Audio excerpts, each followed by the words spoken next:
함께 만드는 언론 미디어 협동조합. 여기는 국민TV. 함께 만드는 언론 미디어 협동조합.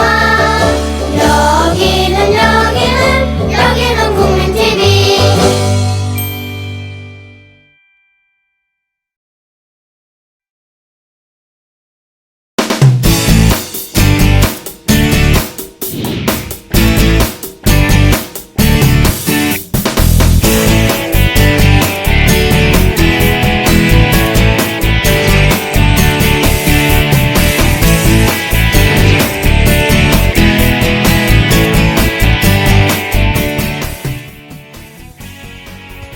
안녕하세요.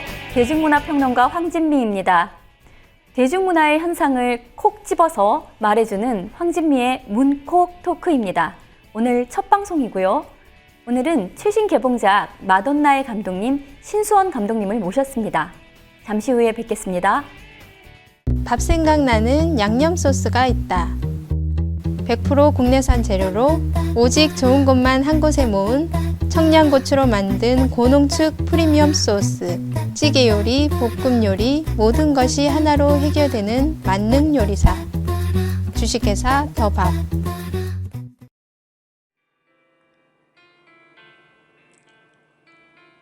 우리의 울림이 들리시나요?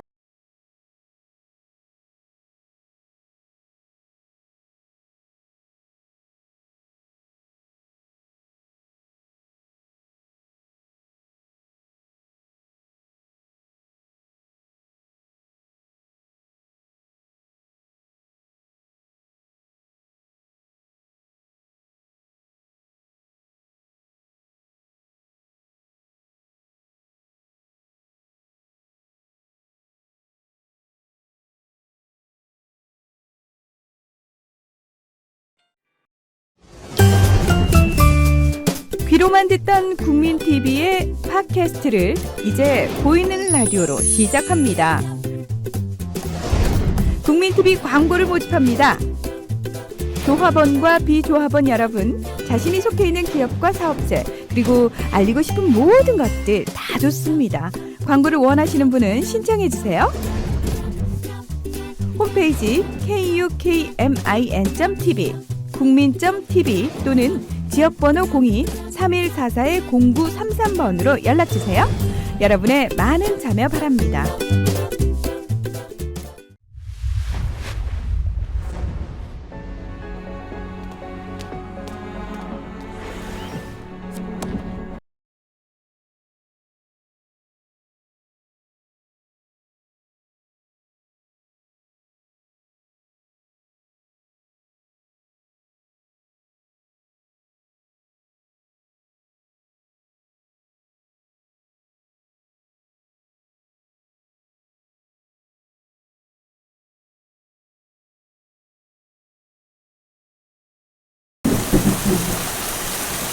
미용당한 거예요.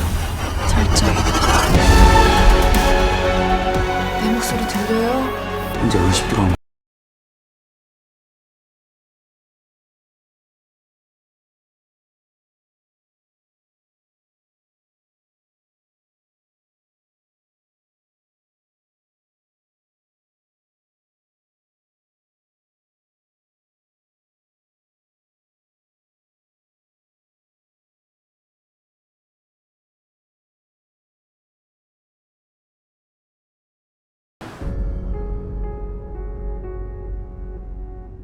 안녕하세요. 신수원 감독님. 안녕하세요. 지난 7월 2일이었죠. 마돈나가 개봉을 했습니다. 네. 감독님께서 영화를 지금 보신 분도 있고 보시려고 하시는 분도 계시고 하실 텐데 이 방송을 보는 시청자분들께 인사 말씀 한번 하시죠. 네, 안녕하세요. 국민TV 시청자 여러분.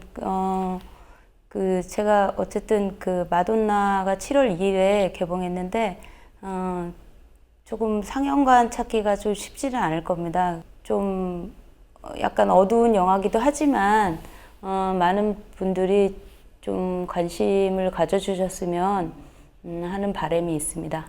영화가 만들어진 것은 작년이었고요. 예, 그 영화 상영관을 좀 찾기가 어려웠었는데 해외에서는 지금 깐느에서 주목할 만한 시선에 초청이 되지 않았습니까? 해외에서는 어떤 호평이 먼저 있었고 지금은 국내에서 이제 어렵게 관객들과 만나게 되었는데요.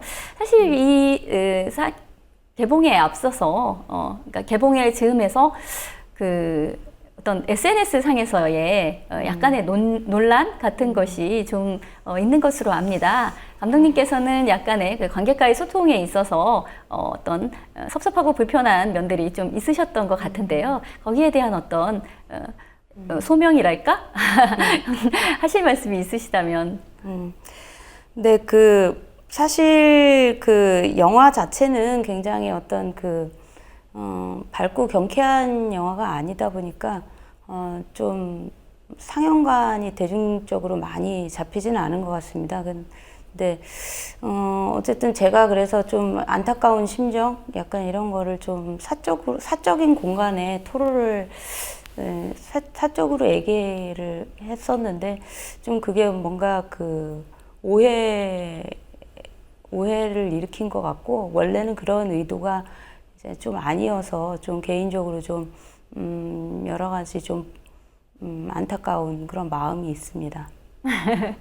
근데 보면 이제 조연으로 나왔던 그 변요한 이제 그 배우는 원래는 이제 미생을 찍기 전에 지금 이 영화를 먼저 찍었던 거잖아요. 예. 그리고 나서 이 영화가 좀 늦게 개봉하면서 우리의 변요한 배우가 왜 저기서는 저런 조연밖에 하지 못하는 것이야? 이제 이렇게 섭섭하게 느끼신 분들도 아마 계셨을 거라는 생각이 듭니다. 그래도 어쨌든 저는 적은 상영관 되게 먼 데서 찾아와 주시고 그래서 되게 고맙게 생각하고 있어요.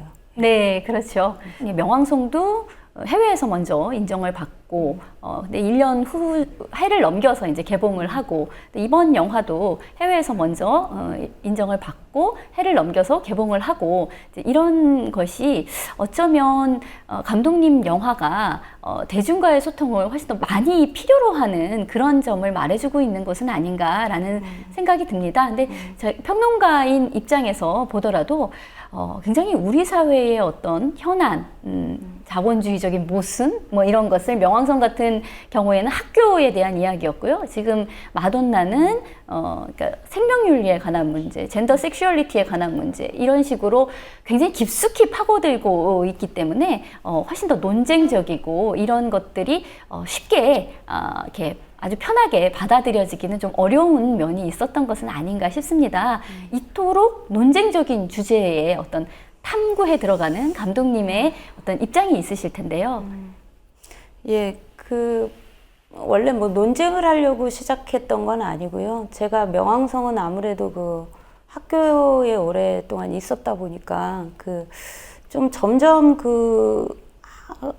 뭔가 교육이 할 수 있는 것들이 참 적어지는구나. 아이들에게 해줄 수 있는 게.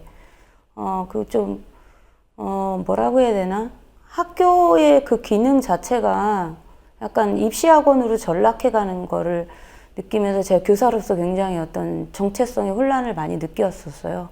그런 것들이 되게 반영된 거고, 또, 이번에 마돈나 같은 경우도, 제 주변에 어쨌든 비정규직으로 어렵게 살아가는 여자친구들이 있고, 또 저도 또 어릴 때 이제는 아버지가 좀 어렵게 세일즈맨이나 뭐 이런 생활들을 했던 것들, 그런 것들이 아무래도 그쪽에 관심을 갖게 만드는 어떤 계기가 된 것 같아요. 그래서 그냥 논쟁을 하기 위해서 만들었다기보다는 자연스럽게 저의 어떤 삶 속의 어떤 경험 이런 것들이 반영이 되지 않았나. 물론 마돈나는 전혀 그거랑 삶과 크게 관련이 있는 건 아니지만, 예, 그렇습니다. 감독님 영화의 어떤 특징이라고 보면 굉장히 구체적인 시공간, 지금 현재 어느 곳에서 벌어지고 있는 굉장히 구체적인 시공간을 배경으로 하고 있는데, 그것이 어느 순간에는 이제 어떤 극점으로 치달으면서 판타지랄까, 상징이랄까, 어떤 추상이랄까, 이런 단계로 넘어가는 면이 있습니다. 감독님께서, 그러니까 어떤 면에서는 굉장히 구체적인 현실을 다루고 또 그러면서도 어떤 리얼리티의 궁극 지점에서 판타지로 뛰어넘는 그런 측면 같은 것은 감독님만의 특징이라고도 볼 수가 있는데요. 감독님께서 생각하시는 어떤 구체와 추상의 관계? 이런 것은 어떤 건가요? 제가 그러니까 워낙 뭐냐면은 영화도 사실 되게 리얼리티에 충실한 사실적인 영화들도 좋아하지만 또 한편에 그 스탠리 큐브릭의 영화 같은 것도 좋아해요. 근데 그 그림으로 비유하자면은 그 피카소는 어떤 도형적인 이미지를 가지고 현실의 어떤 그 원래 이 존재하는 것들을 다른 식으로 변형을 시키잖아요. 근데 이제 밀레 같은 자연주의 화가들은 실제 있는 것들을 그대로 이제는 표현을 한다면 저는 그게 어떤 추상화와 그 다음에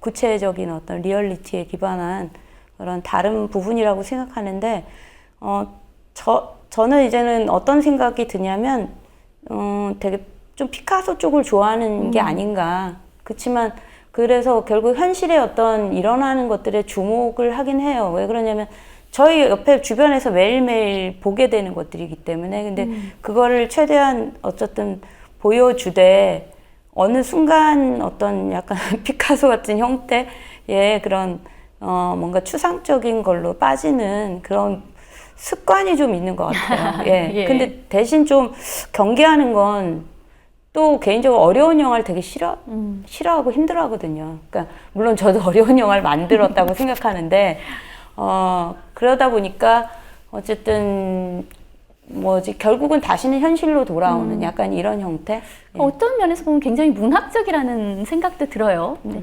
마돈나는 어찌 보면 이제 문학으로 얘기를 하자면 액자 소설 같은 구조를 갖고 있잖아요. 제일 처음에 어떤 임신한 변사체가 이렇게 있고, 그리고 또 해림이라는 인물이 이렇게 물가에 서 있는 거에서부터 어떤 암시로서 어떤 두 사람이 어떤 조우하게 될 것이다 라는 것이 제시가 되는 것이고, 어쨌든 그 해림이라는 인물이 마돈나의 어떤 삶과 죽음의 과정을 이제 추적해서 탐문에 들어가는 과정을 보여주는 거지 않습니까?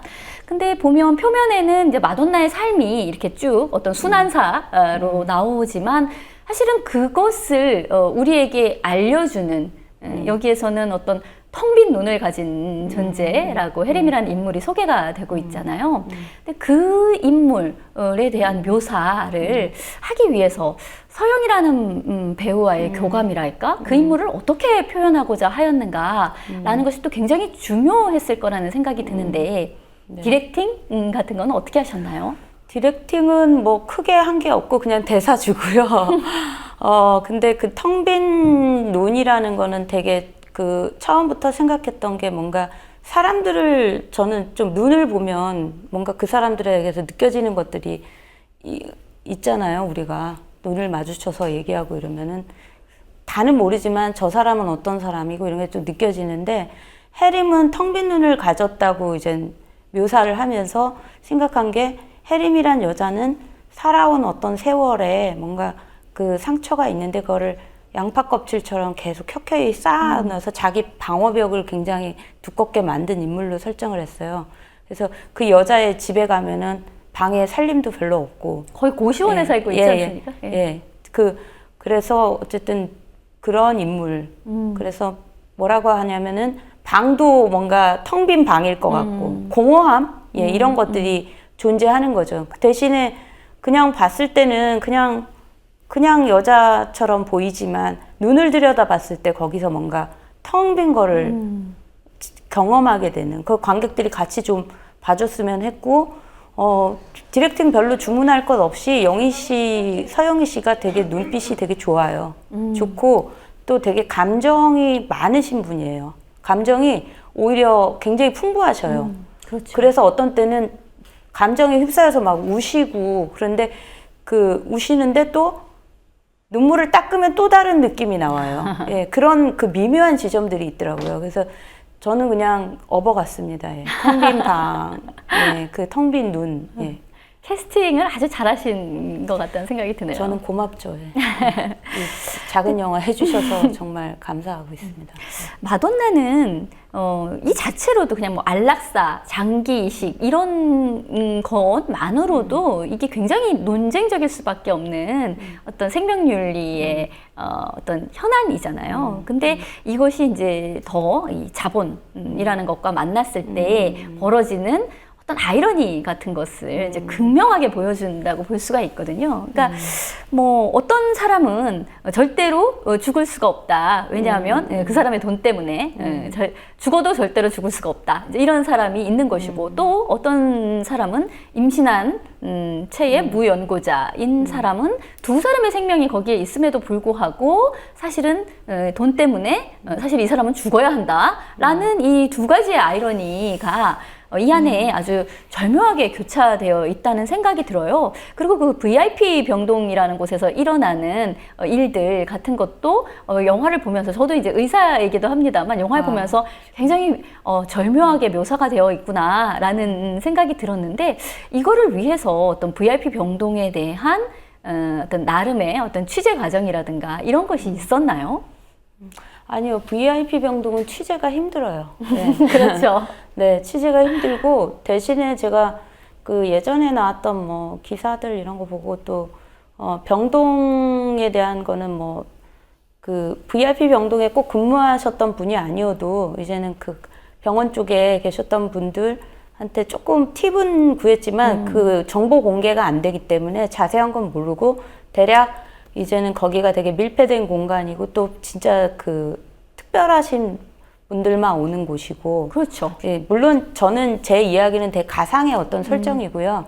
병원 얘기를 한번 꼭 해보고 싶었어요. 해보고 싶었고 사실 그 병동 자체가 홈페이지 같은 데 들어가면 굉장히 호화스러운 호텔처럼 생겼더라고요. 그렇죠. 실제로 그렇다고 하더라고요. 호텔 같은 그런 특급 병원들은 그렇다고 했는데 결국은 이 이야기가 왜냐하면 그 마돈나라는 그 인물의 이야기고 요즘 또 어떤 사회가 우리뿐만 아니라 중국도 그렇고 막 어떤 그 동남아시아나 이런 장기 이식이라든지 그다음에 막 또 그 외에 어떤 안락사 문제 이런 것들도 안락사 문제도 사실 좀 거론이 되고 있잖아요. 그렇죠. 근데 사실 한 10년 동안 병상에 누워서 아무것도 못하는데 식물인간처럼 그 생명을 연장하시는 분들 얘기도 듣고 이런 것들이 모두 종합이 돼서 이 안에 들어온 것 같아요. 그래서 그 인간의 어떤 생명이라는 게 뭘까? 생명도 그냥 죽고 태어나는 게 굉장히 자연스럽지 못하게 하는 게 지금 현재의 어떤 이 시스템이 갖는 어떻게 보면 욕망이 엄청난 그 시스템이잖아요. 모든 게 욕망에 의해 움직이는 그런 거를 좀 다루고 싶었던 것 같아요. 예. 그러니까 뭐 지금 뭐 세월호 이후에 사람들 사이에서 많이 뇌리에 있는 것이 생명이냐 자본이냐 생명이냐 이윤이냐 이제 이런 이야기를 많이 던지고 있는데 이 영화도 바로 그러한 문제의식을 가장 극명하게 보여주는 영화가 아닌가라는 생각이 들었어요. 근데 마돈나라는 그 여성의 삶과 죽음이라는 것을 이렇게 보면 이 사회가 한 여성에게 한 힘없는 여성에게 가하는 폭력의 무게 같은 것이 아주 잔혹하게 이렇게 영화에서 묘사가 되는데요. 근데 한편으로는 이것이 단지 어떤 순수한 상태의 피해자라고만 그려지지는 않는 면도 있습니다. 보면 뭐 마돈나도 어떤 자신이 어떤 욕망의 대상이 되고 싶어하는 그런 면모를 보인다든가. 또는 또 왜 병동 간호사인 사람도 어떤 뭐 섹슈얼리티를 지렛대 삼아서 자신이 원하는 것을 얻고자 하는 모습이라든가 이제 그런 것이 있는데요. 순수한 피해자이기만 하지 않다는 점이 어찌 보면 그것까지를 포함해서 사회적 약자의 모습을 굉장히 총체적으로 보여주고 있는 거라고 저는 생각을 하거든요. 근데 하지만 그것은 굉장히 예민하고 어떤 면에서는 관객들과의 소통의 과정에서 쉽지 않게 다가올 수 있겠구나라는 생각이 들었어요. 근데 어렵지만 이러한 선택과 묘사를 하신 이유 같은 거를 좀 들어볼 수 있을까요? 그냥 제가 생각한 건 인간 자체가 단순하다고 생각을 안 했어요. 정말 선한 사람이 무조건 선한 게 아니고 악한 사람이 무조건 악하지 않고 살다 보니까 그걸 느끼고 제 안에도 선과 악이 공존한다고 생각을 하거든요. 그래서 여기 나오는 모든 인물들이 사실은 대부분 어떻게 보면 자기 안에 딜레마를 두 가지의 양면성을 가진 인물로 설정을 했고요. 특히 그 안에서는 그 VIP 병동이라는 곳에서는 최고의 어떤 권력을 가진 사람들이 존재하기 때문에 거기에 이 인물들이 들어갔을 때는 과연 어떻게 될까? 그걸 생각을 했어요. 그러다 보니까 거기 있는 그 현주라는 인물은 좀 섹슈얼함으로 자기의 어떤, 사실 왜냐면 그 지위 자체가 그런 사람들이 사실 뭐 있지는 않을 거예요. 있지는 않고 제가 영화적인 어떤 아까 말한 것처럼 어떻게 보면 극대화시킨 부분들이 분명히 있어요. 이 영화에는. 그런 건데 뭐라고 해야 되냐면은 어떤 아무래도 아까 말씀하신 것처럼 지위가 이제 낮은 어떤 그런 상황에서 자기 어떤 선택점들이 굉장히 쉽게 아주 좋은 선택점. 내가 그냥 이것만 손을 뻗으면 보석을 만질 수 있다 그럴 때 과연 우리는 어떻게 반응할 것인가. 그거를 고민을 많이 했어요. 그 캐릭터를 짤 때. 예, 그런 것의 결과라고 볼 수 있어요. 그 병원, 회사, 콜센터 그 회사 복도에서 처음 이제 그 마돈나라는 인물이, 어떤 성적 그 성추행이 이제 벌어지는 그런 장면 같은 거에서도 보면 일방적이지만은 않거든요. 근데 또는 이제 그러한 일이 있고 나서의 마돈나의 어떤 표정이 이렇게 싹 상기되듯이 변화하는 모습이라든가 이런 것도 보면 이게 뭐 직장 내의 어떤 성폭행의 문제를 어떤 일면화 시키지는 않았다. 굉장히 예민하고 논쟁적인 점들을 그 안으로까지 끌고 들어갔다라는 생각도 들거든요. 예. 그 지점을 표현하는 데 있어서 감독님께서 고민이 많으셨을 것 같은데. 네. 저도 고민이 많고요. 지금 왜냐면 불편해 하시는 분들이 아마 그런 부분들일 것 같고. 근데 저는 철저하게 미나라는 인물을 짤 때 그 캐릭터에 충실하게 가려고 했었거든요. 일반적인 여성상 이런 것들이 아니라 인물이 딱 들어왔을 때 그 인물이 그 영화 안에서 새롭게 창조돼야 된다고 생각을 했어요. 그렇죠. 그래서 미나는 이미 애정 결핍과 어떤 그 자라온 어떤 성장 배경에 그런 게 있었고 그렇기 때문에 결국은 자기가 선택하지 않아도 될 것을 마치 그 복종하듯이 선택하는 인물.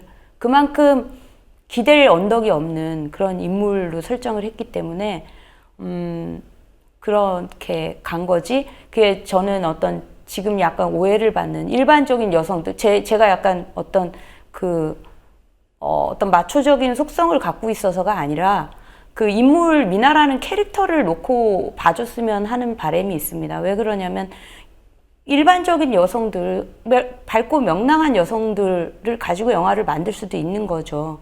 있는 거고, 저희 영화의 그 커피 만드는 친구 같은 친구가 미나 아니라 주인공이 될 수도 있는 거예요. 그렇죠. 밝고 건강하고. 예. 하지만 제가 선택한 것은 미나라는 인물인 거죠.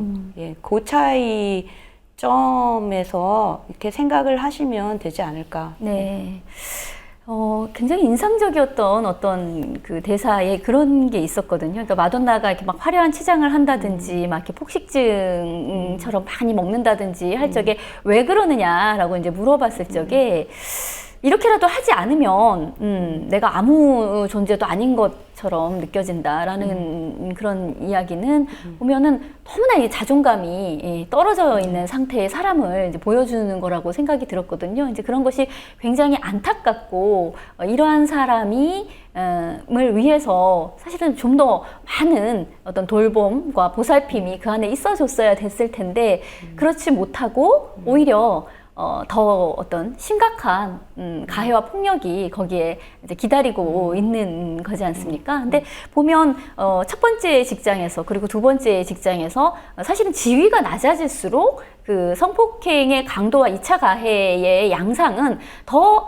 악랄해지는 모습을 볼 수가 있거든요. 더 노골적으로 이러한 폭력에 놓이게 된다는 것이 저는 결코 이게 우연이 아닐 것이다 라는 생각이 들고 여성의 지위가 한 단계씩 떨어질수록 그에 대한 폭력은 더 무방비 상태일 수밖에 없다라는 어떤 구조적이고 필연적인 모습 같은 것이 이 영화 안에 있구나라는 생각이 들었습니다.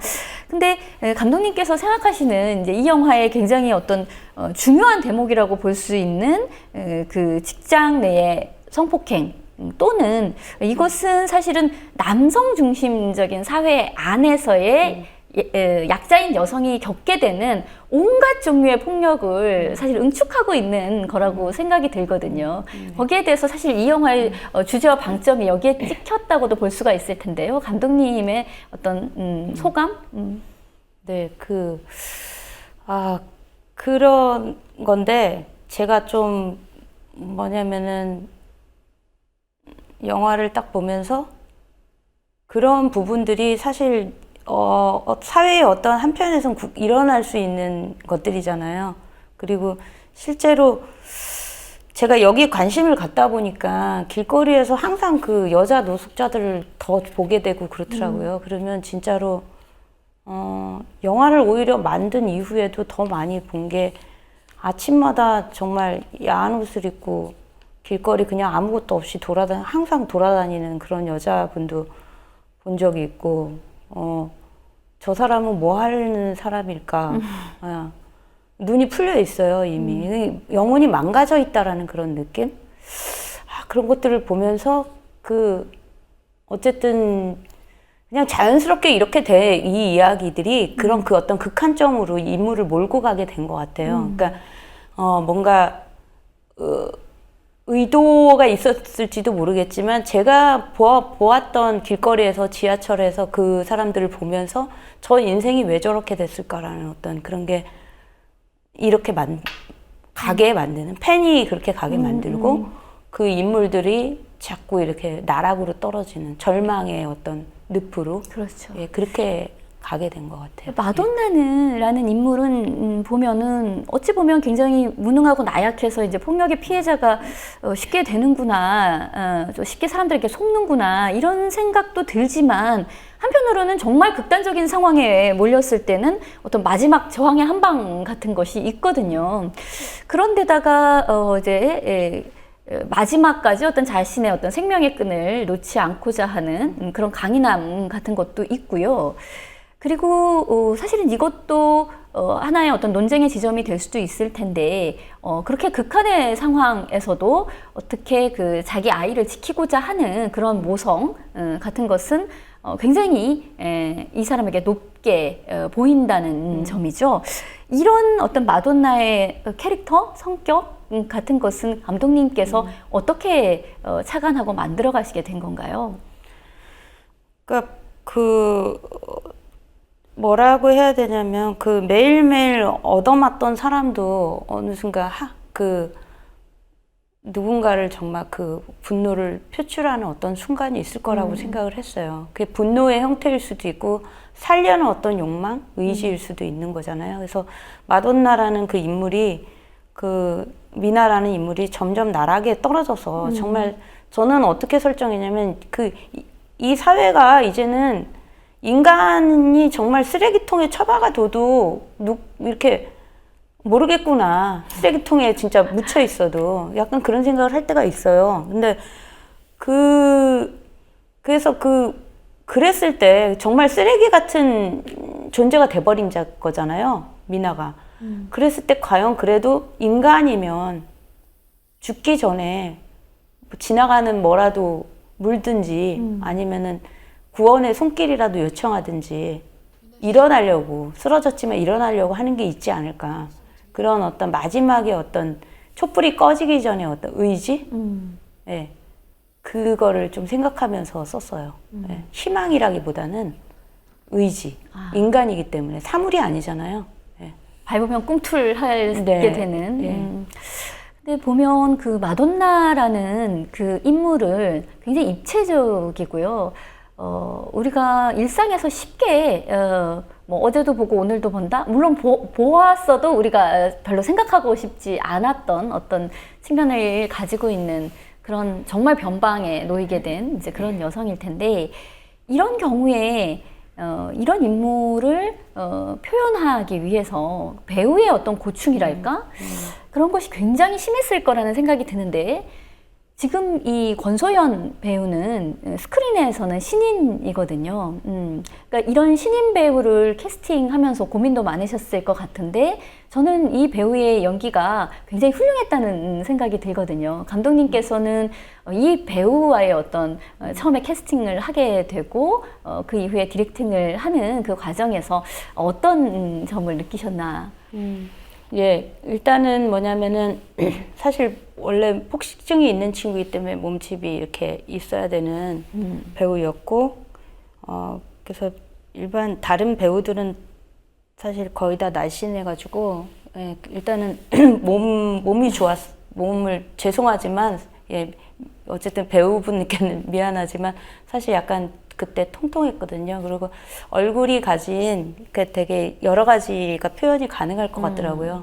그래서 되게 믿고 가기로 했었고, 제가 이제는 캐릭터를 만들 때 이제 주문한 거는 역시 뭐였냐면 그 리허설을 할 때 미나라는 인물에 대해서 얘기를 할 때 리허설을 하다 보니까 어떤 표정들이 다양한 표정들을 보게 되거든요. 리허설을 하면 특히 카메라로 캠코더로 찍었어요. 찍으면서 하면은 여러 가지를 프레임까지도 잡아서 저 배우한테서 나올 수 있는 여러 가지를 저는 좀 보는 편이에요. 근데 거기서 딱 뭐냐면은 어떤 부분들을 하면서 나는 미나가 우리가 보기에 아주 일상적인 인물로 보이다가 어느 순간에 그 자기를 다 놔버리고 누군가에게 좀 복종할 수도 있는 그런 인물이었으면 좋겠다. 그래서 그런 어떤 눈빛, 이런 눈빛이었으면 좋겠다.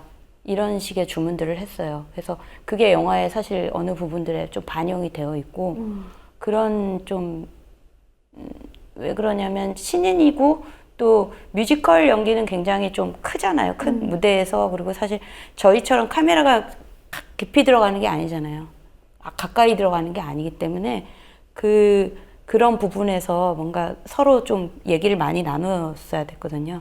기본적인 어떤 그 연기라든지 배우가 갖고 있는 에너지는 변하지 않다고 저는 생각해요. 근데 결국은 카메라라는 방식이 들어왔을 때는 또 카메라 연기라는 게 있기 때문에 그 부분에서 너의 모든 큰 스크린에 네 눈과 이 모든 것들에 관객들은 주목을 하게 되어 있고 그래서 그런 어떤 부분들에 대해서 많이 얘기를 했어요.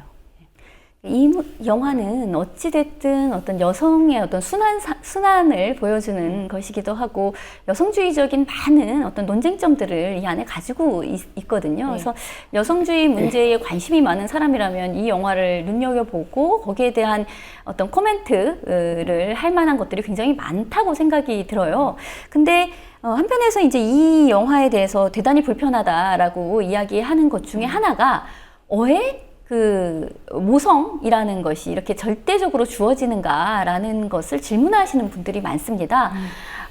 그 마돈나 미나는 아주 극한적인 상황에서 임신을 하여서 또 그 아이를 지키기 위해서 좀 최선의 노력을 나름대로 한다든가. 근데 그 이유를 물었을 적에 이 아이는 자신은 아무도 사랑해주지 않았는데 이 아이는 나를 사랑해주었다라고 이야기하는 이제 그런 것들 또는 그 어떤 모성이라는 어떤 연대점을 가지고 이 미나라는 캐릭터와 해림이라는 캐릭터가 만나게 되는 것들에서 모성을 너무 이렇게 절대화시킨 것이 아닌가라는 그런 질문들도 있거든요. 거기에 대해서는 어떻게 생각하시나요?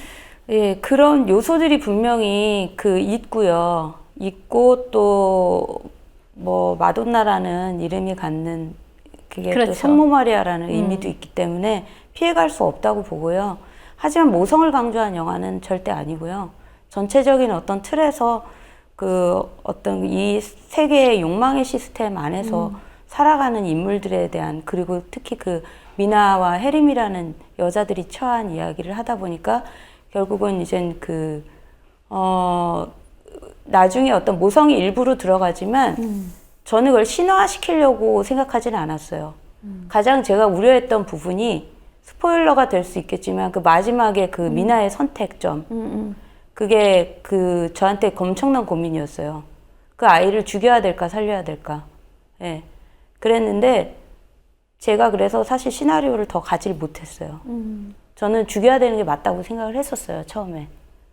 예, 그게 맞다고 생각했는데 나중에 제가 이렇게 이래저래 어떻게 알게 된 미혼모 분들 얘기를 들었는데 그분들은 여기 나와 있는 인물들하고 전혀 달라요. 되게 밝으신 듯 보이고 이런 상황을 겪으신 분들은 아니에요. 근데 이런 거죠. 그러니까 남자 아빠하고 어쨌든 안 좋아서 자기는 헤어졌다. 그 남자가 정말 싫다. 그래서 아기를 지우려고 했다.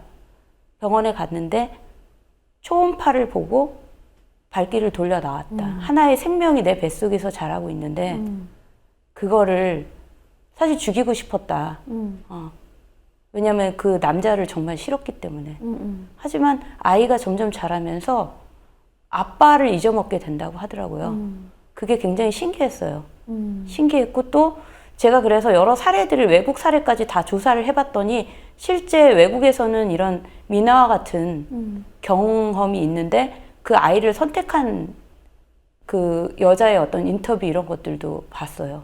그래서 이거는 내가 판단할 문제가 아니다라고 생각했고 저는 뭐 종교인은 아니지만 이건 결국에 인간의 힘에 의해서 되는 게 아니라 또 다른 어떤 그 신의 영역이 아닐까. 어떤 생명체라는 게 그 생각이 들어서 섣불리 결정을 못 하겠더라고요. 그래서 사실은 어떻게 보면은 열린 결말로 저는 둔 건데 너무 그게 선명하게 강조가 되지 않았나. 그래서 그 얘기를 들을 때 이해가 가요. 그렇게 불편해 하시는 분들에 대해서 이해가 가는데 결국 제가 의도한 건 뭐냐면은 모성이든 어떤 그 마돈나라는 이름 자체가 사실 그 모성의 상징이기도 하면서 팝 가수의 어떤 섹슈얼에 있지만 저는 그 두 가지 자체가 이 사회에서 모두 다 소비되는 어떤 그렇죠. 대상이라고 생각을 해요.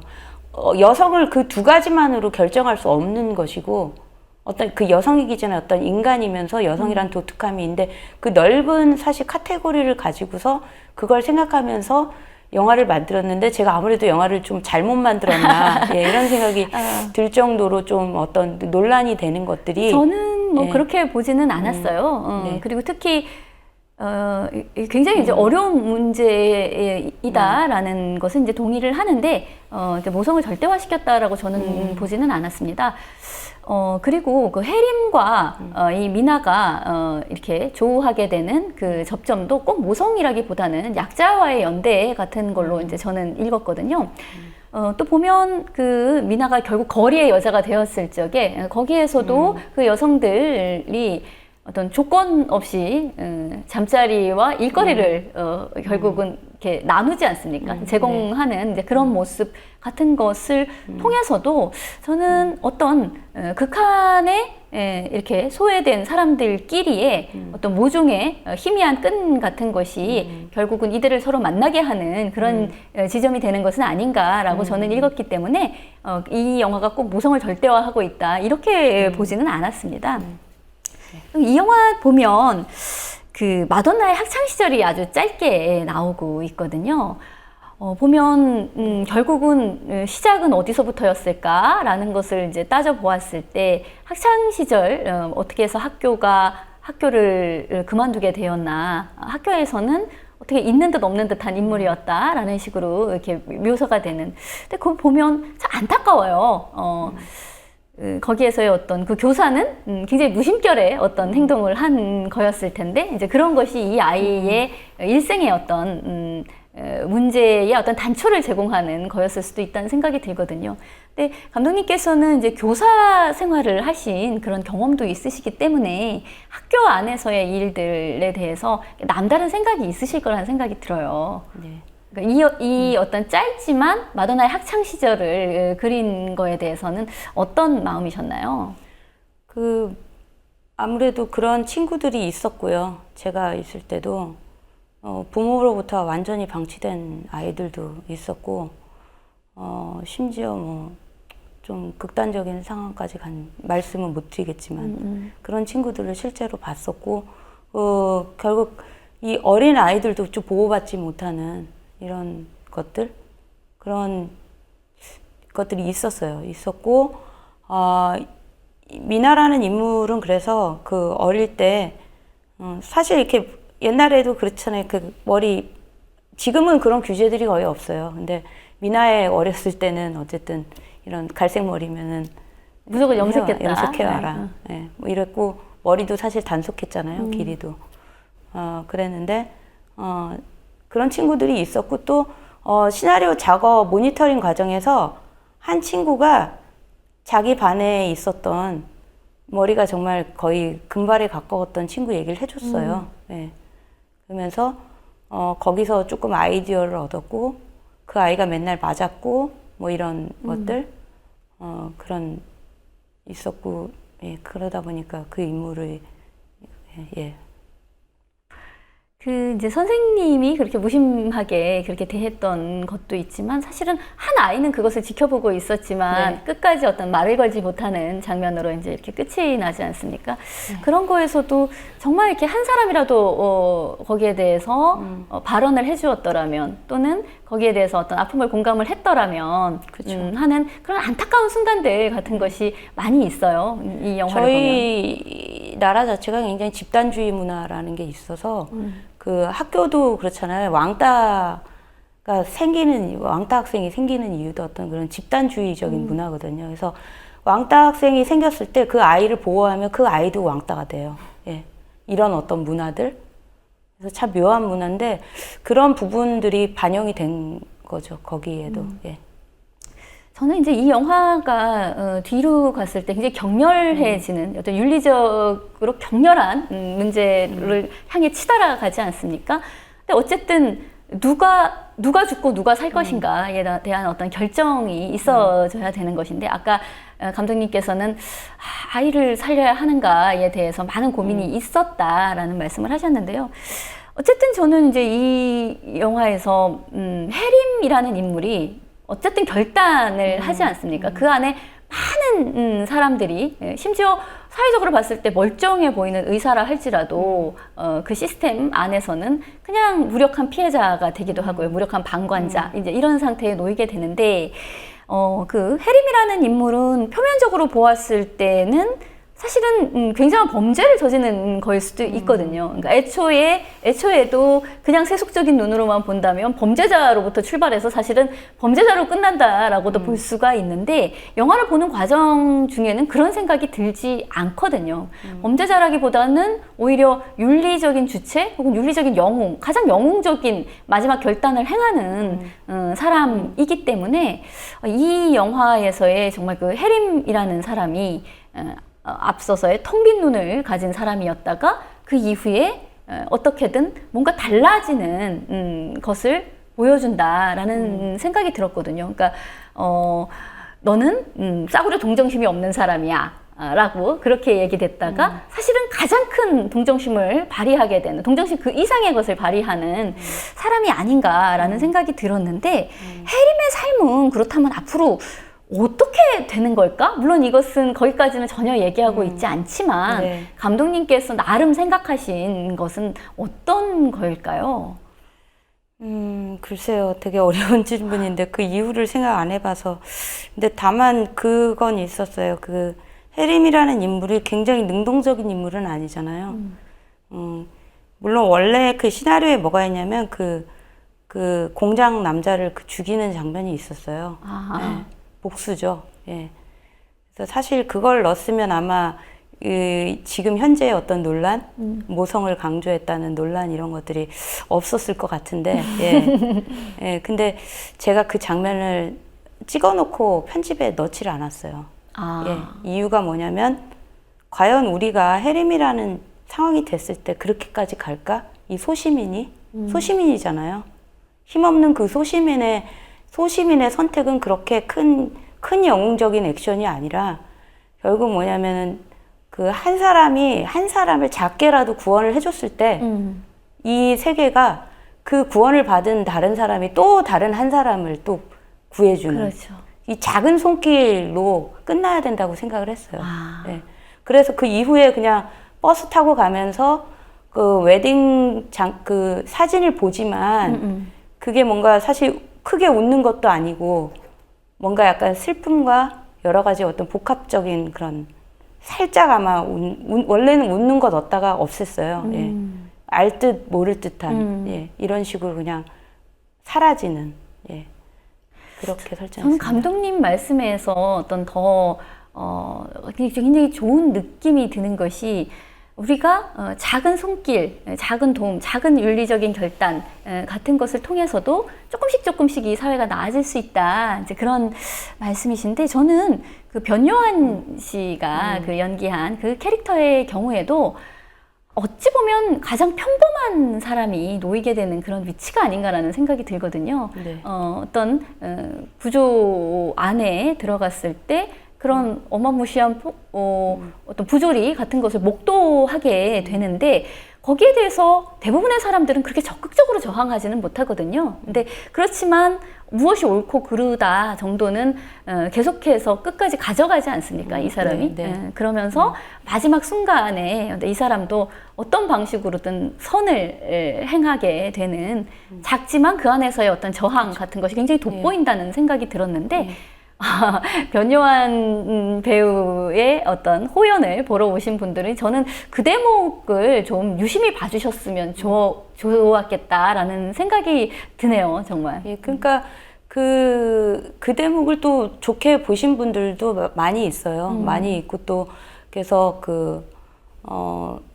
어떤 분들은 되게 적극적으로 이 영화를 알려주시고 있고 요한이를 보러 왔다가 사실은 다른 전체 영화를 보고 나서 요한이 뿐만 아니라 어쨌든 이 영화 자체를 되게 좋아하게 되고 그래서 되게 열심히 홍보해 주시는 분들도 있고 근데 아마 그 부분들은 아마 다들 보신 부분들이 있을 거예요. 요한이도 이 사실은 요한이가 뭐 미생하기 전에 지금 미생하고 저희가 스케줄이 겹쳤어요. 촬영 스케줄이. 근데 그 시나리오의 분량이 자기가 적은데도 되게 하겠다는 열정과 의지가 되게 커서 되게 좋았어요. 왜냐하면 분량이 사실 많지도 않은데 그 캐릭터에 굉장히 욕심을 내고 저하고 계속해서 좀 제가 오히려 되게 바빴어요. 바쁜데 귀찮게 굴고 심지어 저희가 이제는 그 의사를 만나라. 근데 저는 시간이 없으니까 스텝 붙여서 레지던트를 만나게 했어요. 근데 가서 열심히 배워가지고 하루 동안 오고 그래서 굉장히 어쨌든 즐거운 작업이었어요. 거기서는 레지던트 된 지 얼마 되지 레지던트 끝난 지 얼마 되지 않은 그런 거의 펠로우라는 생각이 드는데 그 사람이 그냥 이제 영화를 보는 사람 입장에서는 저 사람이 왜 뭐가 답답해서 저기서 저마만큼의 모욕을 당하고 있을까라는 생각이 들기도 할 거예요. 근데 뭐 거기에 대해서는 자세한 것은 나오지는 않지만 어쨌든 우리가 어떤 집단과 조직 안에 들어갔을 때 여러 가지 부조리와 비리를 보거든요. 근데 그 안에서 어디까지의 내 목소리를 낼 것인가 사실 작은 저항을 하기조차 굉장히 힘들 때가 많고요. 근데 그렇지만 마지막 순간까지 자신이 옳다고 생각하는 그 의지를 완전히 망각하지 않고 어떤 식으로든 어떤 선함을 우리가 행하고 유지하는 거 그것이 정말 중요하겠고 우리가 저 요한이 정도의 그런 정도의 윤리만 견지하더라도 훨씬 더 나아지지 않을까라는 그렇죠. 생각이 예. 들었어요. 예. 저도 그렇게 생각하고 영화를 만들었습니다. 그러니까 작은 영웅이라고 볼 수 있죠. 네. 어떤 면에서 그러니까 봤을 때. 소시민들이 선택할 수 있는 지점이 저는 사실 소영웅이어도 그게 굉장히 용기 있는 행위라고 저는 생각을 해요. 큰 액션이 아니라도. 그렇죠. 예. 근데 저는 이제 그래서 그 마지막 결말까지를 보면 이게 명왕성 때와는 굉장히 사뭇 다르다. 라는 생각이 들거든요. 명왕성은 정말 파국적인 결말을 향해서 치달아 간 것이고 실제로 파국이 일어나고요.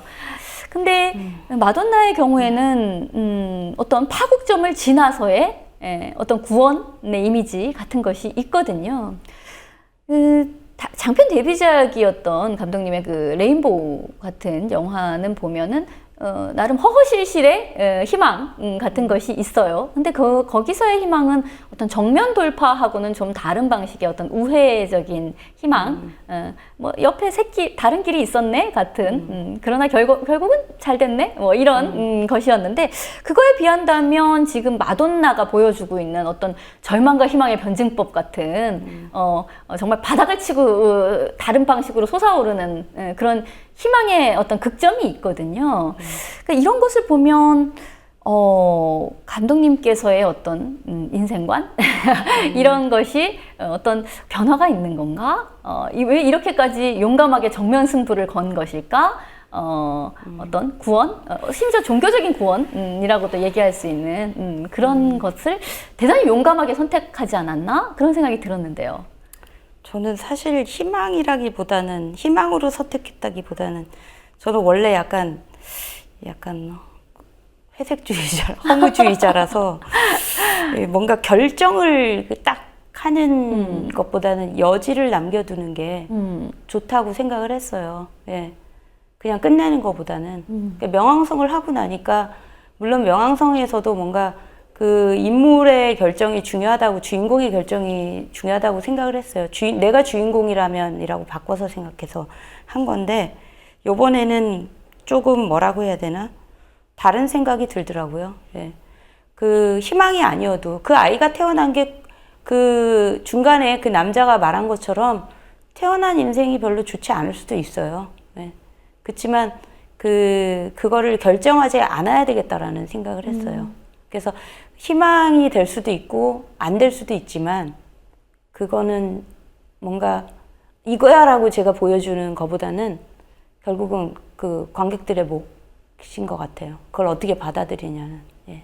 저는 그 대목에서는 한나 아렌트 생각이 나더라고요. 그러니까 그런 아우슈비츠 다 이런 것까지를 다 본 사람이지만 결과적으로는 우리의 삶에서 계속해서 새로운 생명이 태어난다.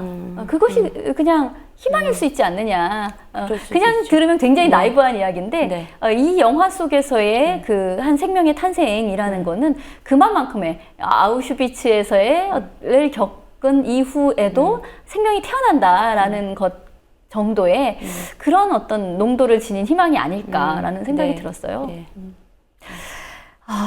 감독님 영화가 저는 더 많은 사람들이 좀 보았으면 좋겠다라는 희망을 가지고 있고 많은 분들과 만나서 많이 이야기가 좀 풍성하게 그것이 논쟁이 되었든 뭐가 되었든 왜 마돈나는 저렇게 영락할 수밖에 없었는가에 대한 이야기가 되었든 이것이 뭐 여성주의적으로 어떤 논쟁점을 지니고 있다라는 것에서 실제로 논쟁이 붙든 어떻든지 간에 저는 이 영화가 많은 사람들이 일단 보았으면 참 좋겠다라는 생각을 가지고 있거든요.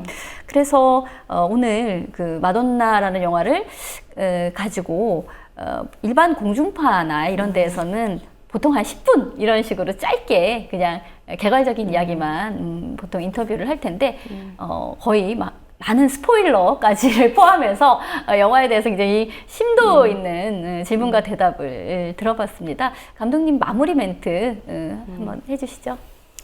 예, 어쨌든 개봉한 지 지금 4일째인데 적은 상영관에서 했지만 지금 10,000명 정도 관객이 든 걸로 10,000명 조금 더 든 걸로 알고 있는데 영화는 어쨌든 제가 만들었을 때 또 하나의 생명체인 것 같아요. 그게 혹평을 받든 호평을 받든 되게 담담하게 이제 좀 받아들일 자세가 되어 있고 그런데 어쨌든 그래서 되게 먼 거리인데 그 시간 내서 와서 봐주신 모든 분들께 관객분들께 감사드리고요.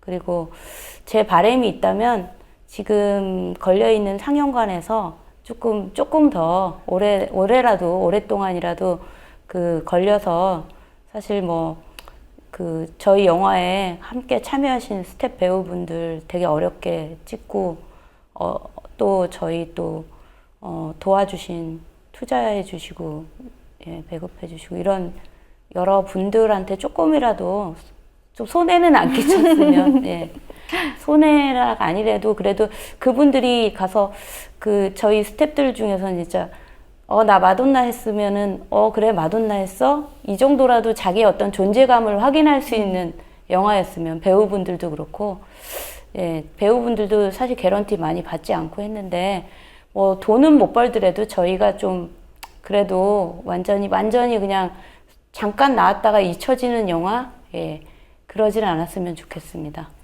저는 감독님 영화를 또 앞으로도 계속 볼 수 있기를 가장 원하고요. 오늘 나와주셔서 정말 고맙습니다. 네, 감사합니다. 오늘 첫 시간 어떠셨나요? 황진미의 문콕 토크는요, 앞으로도 대중문화에 있어서 가장 논쟁적이고 뜨거운 이슈를 가지고 다른 게스트분 모시고 또 많은 말씀 나눠보도록 하겠습니다. 시청해주셔서 감사합니다.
신선한 원두, 향긋한 커피가 있는 여기는 미디어 협동조합 국민카페 오네어. 국민 모두 함께하는 공간, 국민TV 그리고 국민카페. 달콤한 커피에 사랑과 정성을 듬뿍 담아드립니다. 향기로운 커피가 있는 곳, 자유롭게 책도 볼 수 있고 사람 향기도 느낄 수 있는 넓은 문화공간, 생생한 라이브 공연, 그리고 도심 속 작은 미술관까지 낭만 있고 여유를 즐길 수 있는 쉼터, 나눔과 사랑이 넘치는 카페, 국민카페 오네어.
귀로만 듣던 국민TV의 팟캐스트를 이제 보이는 라디오로 시작합니다. 국민TV 광고를 모집합니다. 조합원과 비조합원 여러분, 자신이 속해 있는 기업과 사업체, 그리고 알리고 싶은 모든 것들 다 좋습니다. 광고를 원하시는 분은 신청해주세요. 홈페이지 kukmin.tv, 국민.tv 또는 지역번호 02-3144-0933번으로 연락주세요. 여러분의 많은 참여 바랍니다.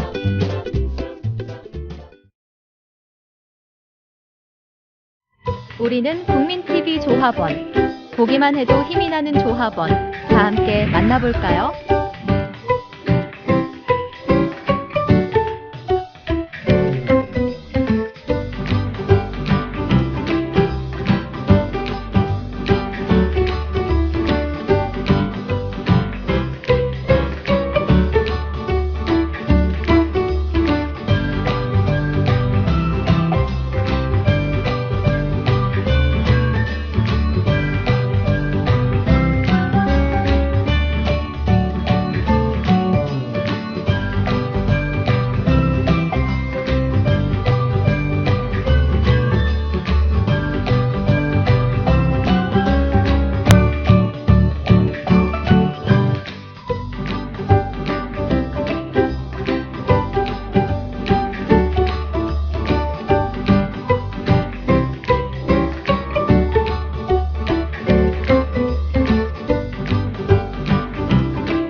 우리는 국민TV 조합원. 여러분도 주인공이 되어보세요.